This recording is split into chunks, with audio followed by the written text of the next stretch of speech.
Hey, if tinfoil keeps freezing while installing a game or update, that can be really frustrating. Don't worry, I'll show you the most common fixes to stop tinfoil from freezing during installs. First, fully power off your console. Don't just put it in sleep mode. Hold the power button, turn it off completely, then turn it back on and try the installation again.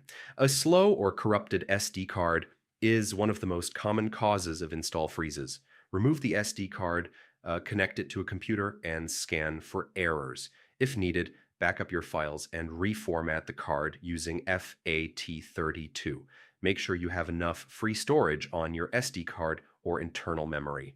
Low storage can cause installs to freeze or fail. If you're using custom firmware, outdated CFW or SIG patches can cause install issues.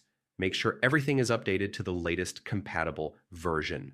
If the issue continues, delete tinfoil completely and install a fresh copy. Corrupted app files can sometimes cause freezing. If you're installing from a network source, the server may be slow or unstable. Try pausing and re-adding the install or switching to a more stable source. Restarting your console, checking your SD card, freeing storage, updating firmware, reinstalling tinfoil, and verifying your download source usually fixes freezing during installs. After that, installations should complete without any issues.